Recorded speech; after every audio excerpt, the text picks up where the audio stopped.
নতুন বাংলা ভূমি ওয়েবসাইট থেকে মিউটেশনের জন্য অ্যাপ্লিকেশন কিভাবে করবেন তার যাবতীয় খুঁটিনাটি আজকের এই ভিডিওতে আপনাকে জানাবো। তো অবশ্যই ভালো হলে ভিডিওটি শেয়ার করবেন এবং চ্যানেল নতুন হয়ে থাকলে অবশ্যই চ্যানেলটিকে সাবস্ক্রাইব করে রাখবেন। তো দেখুন, যে দলিলটা আমি মিউটেশন আবেদন করব সেই দলিলটি রয়েছে। সেই দলিলের এটা হচ্ছে ফার্স্ট পেজ এবং এটা হচ্ছে দেখুন ২ নম্বর পেজ। এই ২ নম্বর পেজে দেখুন এখানে জমির খতিয়ান নম্বরটি রয়েছে, কত নম্বর খতিয়ান থেকে রয়েছে এবং দাগ নম্বর বা প্লট নম্বরটিও রয়েছে ৭২৩। দাতার নামও এখানে দেখুন রয়েছে এবং গ্রহীতা যে ব্যক্তি জমিটি ক্রয় করেছেন সেই ব্যক্তিরও নাম রয়েছে। এরপর এই যে ৭২৩ প্লটের যে দাগের তথ্য সেটাও আপনাকে দেখাচ্ছি। দেখুন, এটা হচ্ছে ৭২৩ এর দাগের তথ্য বা প্লট ইনফরমেশন ডিজিটাল কপি। এখানে দেখুন সেই ব্যক্তির নামই রয়েছে। দেখুন এখানে ৭৮৪ খতিয়ান। দলিলে দেখুন এখানে খতিয়ান নম্বর হচ্ছে ৭৮৪ এবং প্লট নম্বর ৭২৩। দলিলে যে ব্যক্তি জমিটি বিক্রি করছেন সেই ব্যক্তির নামে রেকর্ড রয়েছে। তো এটা হচ্ছে রেকর্ড। তো যদি ধরুন এই যে ব্যক্তির নামে এখানে রেকর্ড রয়েছে সে যদি জীবিত না থাকেন, তার যদি ওয়ারিশ সূত্রে অর্থাৎ কার ছেলে বা মেয়ে যদি জমিটি বিক্রি করে থাকেন, তাহলেও আপনারাকে এই যে ব্যক্তির রেকর্ডে নাম থাকবে সেই ব্যক্তির নাম দিয়ে আপনারাকে বাংলা ভূমি যে মিউটেশনের জন্য অ্যাপ্লিকেশন করবেন সেখানে সেই ব্যক্তির নামটি দিতে হবে। তো দেখুন, এই দলিলের ক্ষেত্রে রেকর্ড রয়েছে। দলিলটিও আপনাদেরকে দেখালাম। এটা হচ্ছে দাগের তথ্য ৭২৩। যে ব্যক্তি জমিটি বিক্রি করছেন সেই ব্যক্তির নামে রয়েছে। চলুন এরপর আপনাদেরকে দেখাচ্ছি বাংলা ভূমি নতুন ওয়েবসাইট থেকে কিভাবে আপনারা সেই মিউটেশন আবেদনটি কিভাবে করবেন। তার জন্য ব্রাউজারে গিয়ে সার্চ করবেন বাংলা ভূমি লিখে সার্চ করার পর যে লিঙ্কটি থাকবে সেই লিঙ্কে ক্লিক করবেন। লিঙ্কে ক্লিক করলে বাংলা ভূমির যে ওয়েবসাইট অফিসিয়াল সেটা এভাবে ওপেন হবে। এখান থেকে এটা কেটে দিবেন। তারপর এভাবে দেখুন ওয়েবসাইটটি আসবে, যেটা কিন্তু নতুনভাবে আপডেট হয়েছে। এরপর অবশ্যই এটাকে রেজিস্ট্রেশন করতে হবে। যদি আপনাদের রেজিস্ট্রেশন না করা থাকে তাহলে উপরে দেখুন সাইন আপ একটি অপশন রয়েছে। সাইন আপ অপশানে ক্লিক করবেন। সাইন আপ অপশানে ক্লিক করার পর এই যে ফর্মটি রয়েছে এই ফর্মটি ফিল আপ করে সাবমিট করলে আপনার রেজিস্ট্রেশন হয়ে যাবে।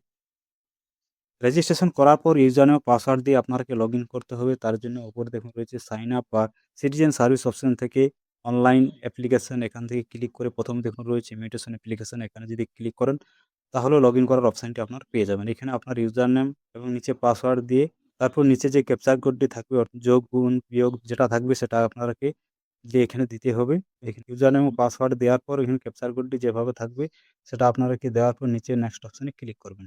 নেক্সট অপশানে ক্লিক করার পর এই মোবাইলে যে মোবাইল নাম্বার দিয়ে আপনার রেজিস্ট্রেশন এখানে করবেন সেই মোবাইলে ওটিপি আসবে, সেই ওটিপি নাম্বারটি এখানে দিয়ে দেবেন। ওটিপি দেওয়ার পর নিচে সাবমিট অপশানে ক্লিক করবেন।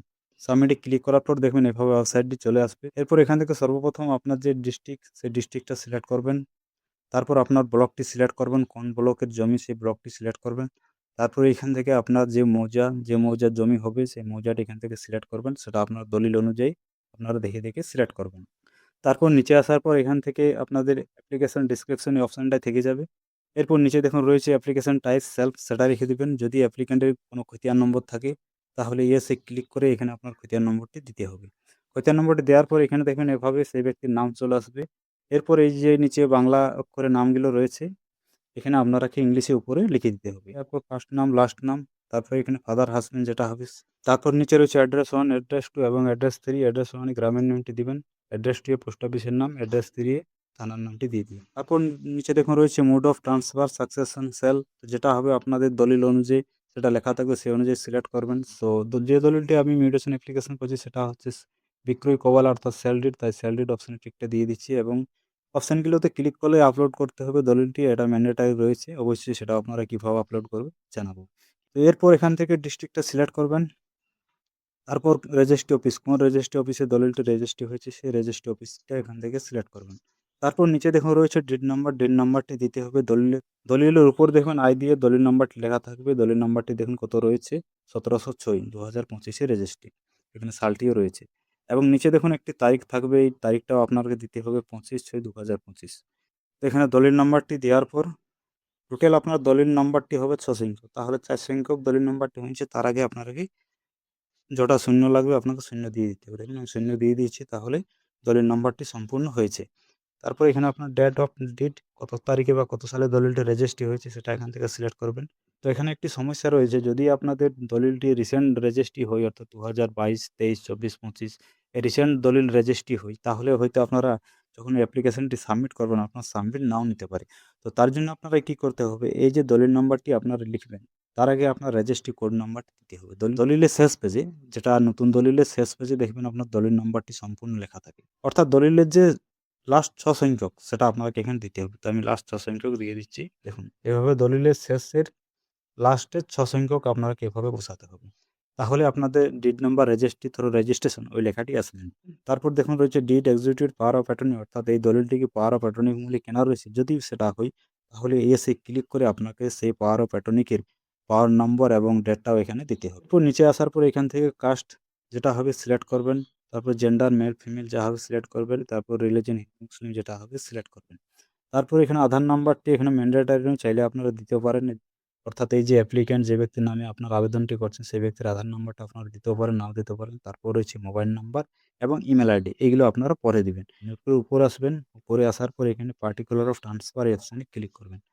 এখান থেকে বিক্রেতার যে ডিটেলস, জমির যে প্লট নম্বর, খতিয়ান নম্বর, এই ডিটেলসগুলো এখানে আপনাকে দিতে হবে। তো এক্ষেত্রে এই যে দাগের তথ্য, অর্থাৎ যেটা আপনারা সার্চিং কপিটি বের করবেন, সেই সার্চিং কপিতে যেভাবে নামটি থাকবে সেই নাম অনুযায়ী আপনাকে ফর্মটা ফিল আপ করতে হবে। তো যেটা আপনাকে জানালাম, যে ব্যক্তির নামে রেকর্ডে রয়েছে সেই ব্যক্তি যদি মারা যান এবং তার যদি ১০ জন ওয়ারিশ হন, অর্থাৎ ১০ জন ছেলেমেয়ে যদি জমিটি বিক্রি করেন, তাহলে রেকর্ডে যে ব্যক্তি, অর্থাৎ তাদের যে বাবার নাম রেকর্ড রয়েছে সেই নামটিও আপনাকে এই পার্টিকুলার অফ ট্রান্সফার অপশানে ফিল আপ করতে হবে। তো দেখুন বিক্রেতার ফার্স্ট নাম, লাস্ট নাম, অর্থাৎ টাইটেলটাও দিয়ে দিয়েছি এবং বাবার নামটিও দিয়ে দিয়েছি, অ্যাড্রেসটাও দিয়ে দিয়েছি। তো অ্যাড্রেস মানে সেম, গ্রামের নাম, অ্যাড্রেসটি পোস্ট অফিসের নাম, অ্যাড্রেস দিয়ে থানার নামটি দিয়ে দিবি। প্লট নম্বরটি দেখুন রয়েছে ২২৩, দাগের তথ্য অনুযায়ী আমি ২২৩ দিয়ে দিয়েছি এবং খতিয়ান নম্বর রয়েছে ৭৮৪, সেটাও আমি দিয়ে দিয়েছি এবং জমির পরিমাণ কেনা রয়েছে ৫ শতক। তো এখানে ৫ শতক আপনাকে লিখতে হবে, সেটা আপনাকে একরে লিখতে হবে। ৫ শতকটি আপনারা লিখবেন ০.০৫। দেখুন এভাবে লিখতে হবে। এখান থেকে আপনাকে একরটা সিলেক্ট করতে হবে। লিখে দিয়েছি। এরপর এখান থেকে ল্যান্ড ক্লাসিফিকেশন ডিড ওয়াইজ, অর্থাৎ জমির শ্রেণী কী রয়েছে সেটা আপনারা এই যে দাগের তথ্য দেখুন রয়েছে বাদ, তাহলে এখান থেকে বাদ অপশানটি সিলেক্ট করতে হবে। বাদ সিলেক্ট করে নিয়েছি। পারপাস অফ মিউটেশন, জমির শ্রেণী কী রয়েছে, এটা হচ্ছে কৃষি জমি অর্থাৎ এগ্রিকালচার, তাহলে এগ্রিকালচারটা আমি এখান থেকে সিলেক্ট করব।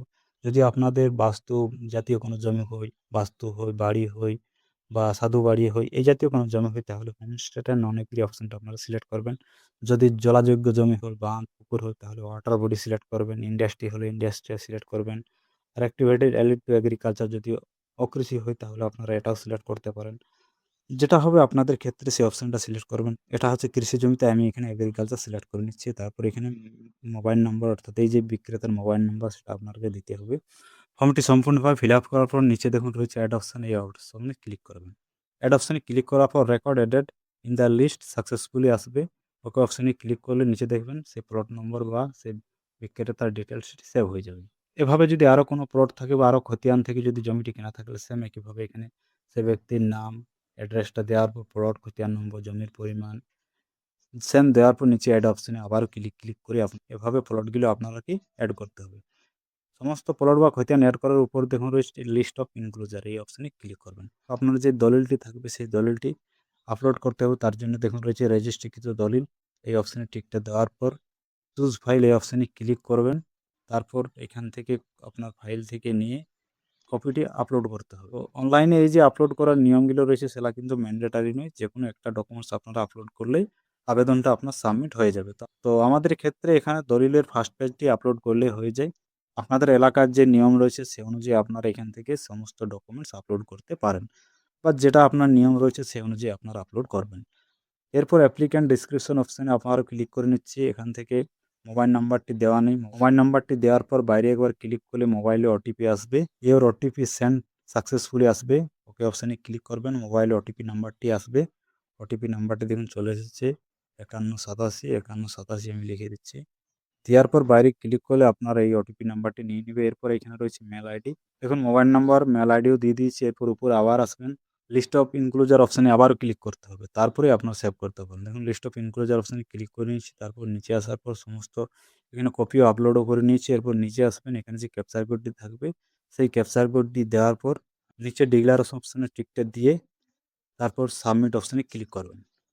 সাবমিট অপশানে ক্লিক করলে দেখুন এভাবে সাকসেসফুল অ্যাপ্লিকেশন নাম্বারটি চলে আসবে, আপনার প্লট নম্বর, খতিয়ান নম্বরগুলো চলে আসবে। এরপর ওকে অপশানে ক্লিক করার পর নিচে দেখুন রয়েছে ডাউনলোড অ্যাপ্লিকেশন ফর্ম এবং ডিক্লারেশন ফর্ম, এই দুইটি ফর্ম এখান থেকে ক্লিক করে আপনাকে ডাউনলোড করে নিতে হবে। তো যেহেতু এটা কৃষি জমি তাই এখানে কোনো টাকার পরিমাণটা দেখুন আসেনি। যদি আপনাদের কৃষি ছাড়া অন্যান্য কোনো জমির শ্রেণী হয় তাহলে এভাবে দেখুন অ্যাপ্লিকেশন নাম্বারের পাশাপাশি আপনার কত টাকার ফি আপনাকে পেমেন্ট করতে হবে সেই টাকার পরিমাণটা এখানে চলে আসবে।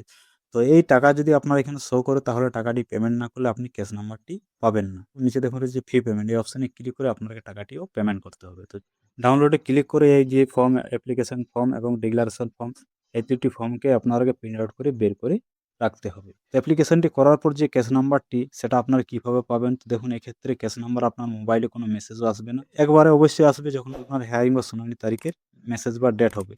তখন আপনার মোবাইলে মেসেজ আসবে। তো তার আগে অবশ্যই আপনার ক্যাশ নাম্বারটি জেনে আপনাকে আপনার যে ফাইল আপনি বানাবেন সেই ফাইলে লিখে রাখতে হবে। তো ক্যাশ নাম্বারটি কিভাবে বের করবেন? তো চলুন সেটা আপনাকে দেখিয়ে দিচ্ছি। ক্যাশ নাম্বার বের করার জন্য সেম বাংলাভূমি পোর্টালটি ওপেন করবেন। ওপেন করার পর লগইন করবেন। তারপর সেম একইভাবে সিটিজেন সার্ভিস অপশনে ক্লিক করার পর নিচে দেখুন রয়েছে অনলাইন সার্ভিস স্ট্যাটাস, এখানে ক্লিক করবেন। তারপর নিচে দেখুন রয়েছে মিউটেশন প্লট খতিয়ান স্ট্যাটাস, এখানে ক্লিক করবেন। এরপর এখান থেকে আপনার ডিস্ট্রিক্ট, ব্লক, মৌজা সিলেক্ট করবেন। তো আমি সিলেক্ট করে নিচ্ছি। ডিস্ট্রিক্ট, ব্লক, মৌজা সিলেক্ট করার পর নিচে যে প্লট নম্বরটি বসিয়ে দিবেন। অর্থাৎ অ্যাপ্লিকেশন ফর্মের মধ্যে প্লট নম্বর থাকবে বা খতিয়ান নম্বর দিয়ে আপনার সার্চ করতে পারেন। যদি প্লট নম্বর দিয়ে সার্চ করেন তাহলে দেখুন রয়েছে প্লট ওয়াইজ সার্চ, এই অপশনে টিকটা দিবেন। যদি খতিয়ান দিয়ে সার্চ করেন তাহলে খতিয়ান ওয়াইজ সার্চ, এই অপশনে টিকটা দিয়ে দিন। তাই আমি প্লট নম্বর দিয়ে সার্চিং করছি। তো তাই প্লট ওয়াইজ সার্চ অপশনে টিকটা দিয়ে এখানে প্লট নম্বরটি দিয়ে দিচ্ছি। প্লট নম্বরটি দেওয়ার পর নিচে ক্যাপচার কোডটি দিবেন। তারপর নিচে সাবমিট অপশনে ক্লিক করবেন। সাবমিট অপশনে ক্লিক করার পর দেখবেন নিচে আপনার ক্যাশ নাম্বারটি চলে আসবে। ক্যাশ নাম্বারটি কত তারিখে জেনারেট হয়েছে দেখুন ২৯ তারিখে। তো এবং ক্যাশ নাম্বারটি দেখুন রয়েছে কত ১৬৭২। তো এক্ষেত্রে কৃষি জমির ক্ষেত্রে সাথে আপনারা ক্যাশ নাম্বারটি কিন্তু পাবেন না। অ্যাপ্লিকেশন করার প্রায় ৮ থেকে ১০ দিন পর আপনারা ক্যাশ নাম্বারটি পাবেন কৃষি জমির ক্ষেত্রে। আর যদি আপনার সেটা অকৃষি হয় অর্থাৎ কোনো টাকা পেমেন্ট করতে হয় তাহলে টাকা পেমেন্ট করার সাথে কিন্তু ক্যাশ নাম্বারটি আপনারা পেয়ে যাবেন। এই ক্যাশ নাম্বারটি আপনারা পাওয়ার পরে এই ক্যাশ নাম্বারটি কি করবেন? আপনার যে মিউটেশন অ্যাপ্লিকেশন ফর্ম রয়েছে সেই ফর্মের মধ্যে লিখে রেখে দিবেন। বা আপনি যে ফাইল বানাবেন সেই ফাইলের উপরও এভাবে আপনার ক্যাশ নাম্বারটি লিখে রাখতে পারেন। বা এভাবেই কিন্তু আমি ক্যাশ নাম্বার লিখে রাখি। তারপর আপনাকে এভাবে একটি ফাইল বানিয়ে সমস্ত ডকুমেন্টস আপনাকে ফাইলের মধ্যে ভালোভাবে রাখতে হবে। এরপর আপনার এই ক্যাশ নাম্বার অনুযায়ী হেয়ারিং বা শুনানির তারিখের ডেটের মেসেজ আসবে। এই মেসেজ পাওয়ার সাথে আপনার কি করতে হবে যে আপনার মিউটেশন নোটিশ থাকবে। নোটিশটা আপনার বাংলাভূমি থেকে ডাউনলোড করতে হবে। নোটিশটি ডাউনলোড করলে দেখবেন এভাবে নোটিশটা হবে। এরপর আপনার যে বিবাদ পক্ষগুলো থাকবে তাদেরকে নোটিশের চিঠিগুলো পাঠাতে হবে। পাঠানোর জন্য এভাবে আপনাকে এনভেলাপ যে খাম রয়েছে সেই খামের ফর্ম দিয়ে আপনার বিএলআর অফিসে ঠিকানা দিতে হবে। উপরে ক্যাশ নাম্বারটি আপনারা লিখে দিতে পারেন। তারপর টু দিয়ে যে ব্যক্তিকে পাঠাবেন সেই ব্যক্তির নাম, বাবার নাম, গ্রামের নাম, পোস্ট অফিসের নাম, থানার নাম, ডিস্ট্রিক্ট, ফোন নাম্বার এবং পিনকোড সহ এভাবে আপনাকে ফর্মটি লেখার পরে ফর্মের ভিতরে সেই নোটিশের চিঠিটি দিয়ে আপনার বাই পোস্টের মাধ্যমে পোস্ট অফিসের মাধ্যমে সেই চিঠিটি বিবাদী পক্ষকে পাঠাতে হবে। হেয়ারিং বা শুনানির তারিখ ডেটের প্রায় ৩-৪ দিন আগে পাঠাতে হবে। যাতে করে সেই নোটিশটি সেই বিবাদী পক্ষকে যায়। তা না হলে কিন্তু আপনার হেয়ারিংটি নাও হতে পারে। সেটা কিন্তু মনে রাখবেন। এরপর হেয়ারিং বা শুনানির দিনে আপনার যে যাবতীয় ডকুমেন্টস থাকবে যেমন দলিল রয়েছে, দাগের তথ্য রয়েছে, আধার কার্ড রয়েছে, অ্যাপ্লিকেন্টের যদি ওয়ারিশ সূত্রে কিনা থাকে তাহলে ওয়ারিশ সার্টিফিকেট, মৃত্যুর সার্টিফিকেট, যদি চেনডিড বা দলিল কিনা থাকে তাহলে সেই দলিল নিয়েও অফিসে আপনাকে যাবতীয় ডকুমেন্টস জেরক্স করে এভাবে একটি ফাইল বানিয়ে অফিসে যেতে হবে এবং তার পাশাপাশি সমস্ত অরিজিনাল ডকুমেন্টস নিয়েও আপনাকে হেয়ারিং ও শুনানির তারিখে বিএলওর অফিসে যেতে হবে। এরপর সেখানে সমস্ত ডকুমেন্টস ভেরিফাই হবে যদি ওয়ারিশ সূত্রে আপনার কেনা থাকে বা চেনডিড বা পীর দলিল মূলে যদি আপনার দলিলটি কেনা থাকে বা যদি অনেক পুরনো আপনার দলিলটি হয় তাহলে আপনার কি করতে পারে যে আরও সাহেব অর্থাৎ যে রেভিনিউ অফিসার থাকবেন উনি কিন্তু ফাইলটি পাঠিয়ে দিবেন আরআই সাহেবকে। যদি আপনার এক্ষেত্রে আর যদি রেকর্ড টু রেকর্ড জমা হয় তাহলে কিন্তু আপনার সমস্যা নেই। হেয়ারিং হওয়ার পর ১০ থেকে ২০ দিন পর আপনার মোবাইলে মেসেজ আসবে আপনার যে খতিয়ান হয়ে গেছে অর্থাৎ আপনার যে রেকর্ড হবে তার মেসেজ আপনার মোবাইলে চলে আসবে। আর যদি রেকর্ড টু রেকর্ড না থাকে অর্থাৎ ওয়ারিশ সূত্রে কিনা থাকে বা চেনডিড মূলে কিনা থাকে বা অনেক পুরনো যদি দলিল থাকে বা কোনো বা যেকোনো যদি অফিসারের সন্দেহ হয় তাহলে কি করবেন সেই ফাইলটি আরআই সাহেবকে পাঠিয়ে আপনার সেই জমিতে বা বাড়িতে আরআই ইনকোয়ারি করে একটি ইনকোয়ারি রিপোর্ট লিখে সেই আরও সাহেবকে অর্থাৎ রেভিনিউ অফিসারকে পাঠিয়ে দিবেন। এরপর সমস্ত ডকুমেন্টস ভেরিফাই করার পরে যদি আপনার সবকিছু ঠিকঠাক থাকে তাহলে অবশ্যই আপনার যে মিউটেশনের যে প্রসেস সেটা কমপ্লিট হবে অর্থাৎ আপনার যে খতিয়ান নম্বর সেই খতিয়ানের মেসেজও মোবাইলে আপনি পেয়ে যাবেন। তো এই হলো মিউটেশন করার সম্পূর্ণ প্রসেস। আবেদন কিভাবে করবেন তার পরবর্তী যে প্রসেস রয়েছে সেটা আপনাকে সংক্ষেপে জানালাম। তো আশা করি সম্পূর্ণ প্রসেসটা আপনারা বুঝতে পেরেছেন। সমস্যা থাকলে অবশ্যই মতামত ভিডিওর কমেন্টে জানাবেন। চ্যানেলে নতুন হয়ে থাকলে অবশ্যই চ্যানেলটিকে সাবস্ক্রাইব করে রাখবেন।